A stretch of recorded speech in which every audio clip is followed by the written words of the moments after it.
Bonjour et bienvenue dans cette série. Aujourd'hui, on se retrouve pour une nouvelle vidéo sur Symantec, où on va voir les différentes politiques qu'on peut configurer. Donc, c'est ce qu'on va voir dans cette vidéo. Donc, après avoir accédé à notre console SEPM, on va dans l'onglet Politique, afin de voir les différentes politiques sur SEPM. On a déjà vu sur une précédente vidéo les politiques de protection contre les virus et les spyware, et la politique du firewall. Donc, je vous invite à revisionner la vidéo en cliquant sur le lien qui s'affiche. Maintenant, on va passer à la politique de prévention d'intrusion, politique contrôle des applications et périphériques et la politique d'intégrité de l'hôte. Donc, tout d'abord, c'est la politique de prévention d'intrusion, qui est une politique qui détecte et bloque automatiquement les attaques réseau sur les ordinateurs Windows. Donc, on appelle aussi ça l'EPS, qui va détecter et bloquer également les attaques du navigateur. Donc, la prévention d'intrusion, elle utilise des signatures pour analyser les paquets ou des flux du paquet. C'est-à-dire, elle va analyser chaque paquet individuellement en recherchant les configurations qui correspondent aux attaques réseau et aux attaques de navigateur. On peut double-cliquer ici afin de pouvoir configurer notre prévention d'intrusion. Donc ici, par exemple, on a le choix soit d'activer la prévention d'intrusion réseau ou bien de la désactiver.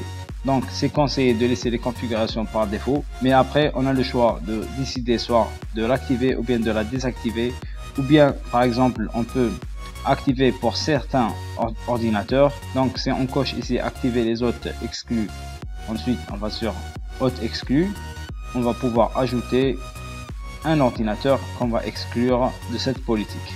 Sinon on peut activer la prévention d'intrusion du navigateur pour Windows.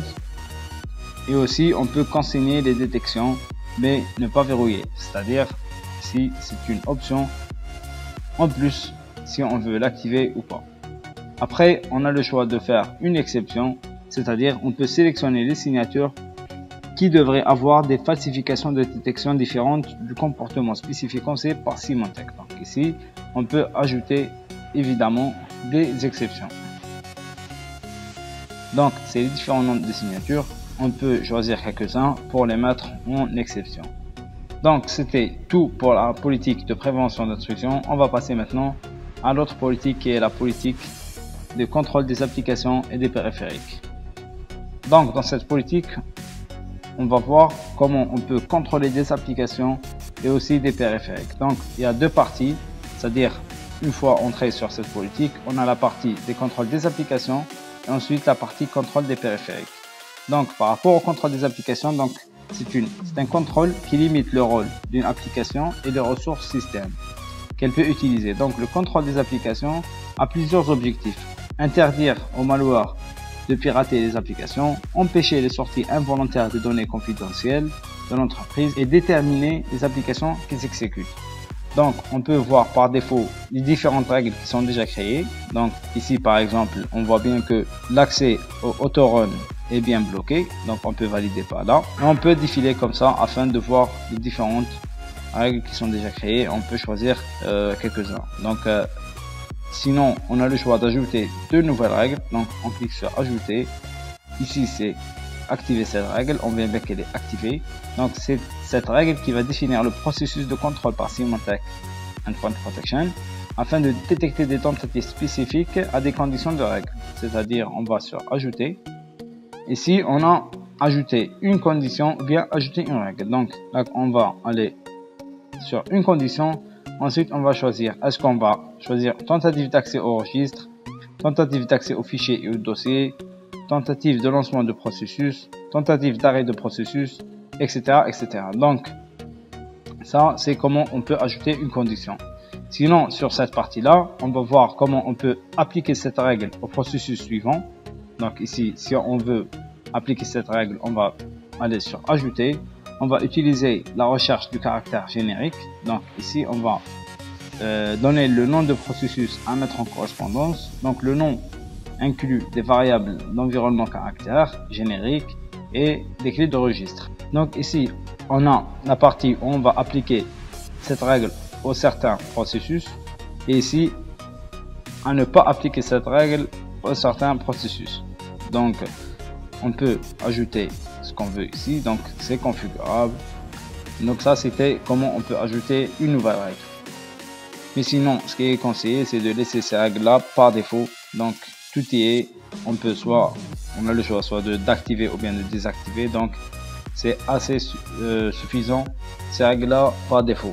Après, par rapport au contrôle des périphériques, donc les périphériques auxquels un ordinateur client ne peut pas accéder, tels que les lecteurs USB, les périphériques Bluetooth, les imprimantes et les ports série et parallèles. Ça se présente en deux parties. Donc on a ici les périphériques à bloquer et ici les périphériques non bloqués. Donc par exemple, on va sur ajouter afin de bloquer par exemple les USB. Donc on va choisir USB, on clique sur OK et ensuite on va sur ajouter. Dans la partie périphérique à ne pas bloquer, on va choisir Human Interface Devices, c'est-à-dire on va désactiver par rapport à la souris ou bien par exemple des casques audio. Donc là on va permettre l'utilisation de ces outils là. Donc ici on voit bien que c'est vraiment simple et vraiment facile de configurer une politique pour contrôler des applications et des périphériques. Donc c'était tout par rapport à cette politique. Sinon maintenant c'est la politique d'intégrité de l'hôte. Donc ce qu'on va voir dans cette politique, c'est que l'intégrité de l'hôte assure que les ordinateurs clients sont protégés et conformes à la politique de sécurité de votre entreprise. Donc on utilise cette politique d'intégrité de l'hôte pour définir, appliquer et restaurer la sécurité des clients afin de garantir la sécurité des réseaux et des données d'entreprise. Donc si on va sur conditions requises, on peut voir à quel moment l'intégrité de l'hôte doit-elle exécuter pour le client. Donc on a le choix de choisir soit toujours effectuer une vérification de l'intégrité de l'hôte ou bien d'effectuer la vérification de l'intégrité de l'hôte uniquement en étant connecté au serveur de gestion, et aussi on peut annuler complètement la vérification de cette intégrité de l'hôte. Mais ce qui est conseillé bien sûr, c'est de laisser cette configuration comme toujours. Mais ce qui est recommandé bien sûr, c'est de laisser toujours la vérification de l'intégrité de l'hôte actif. Donc sinon on a le choix de mettre par exemple certaines conditions de l'intégrité de l'hôte. On va sur ajouter et ici, donc ici elle est compatible qu'avec la plateforme Windows et ici c'est les conditions requises. Donc là c'est des conditions qui sont préconfigurées ou sinon on peut utiliser une condition personnalisée. Donc ça c'est configurable. Et puis si on va sur paramètres avancés, on peut choisir par exemple les options de vérification de l'intégrité de l'hôte. Donc on peut vérifier l'intégrité de l'hôte chaque 2 minutes ou bien faire des sauvegardes des résultats après une vérification pendant 30 jours par exemple, c'est configurable. On peut continuer à faire une vérification des conditions requises après l'échec d'une condition, sauf que la vérification de cette intégrité de l'hôte sera toujours marquée comme échec. Donc, dans une prochaine étape, on peut voir aussi l'option de la boîte dialogue de rémédiation, c'est-à-dire on peut autoriser l'utilisateur à annuler la rémédiation pendant une durée bien définie. Donc ici c'est 15 minutes par défaut et à une durée maximale de 8 heures. Donc c'est configurable. Le nombre de fois que l'utilisateur est autorisé à annuler la rémédiation, c'est à 2 fois.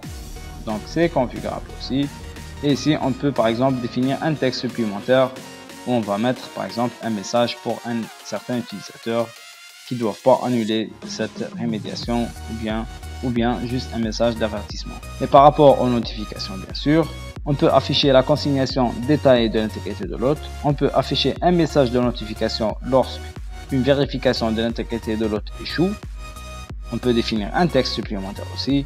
Et on peut afficher un message de notification lorsqu'une vérification de l'intégrité de l'hôte réussit après avoir échoué.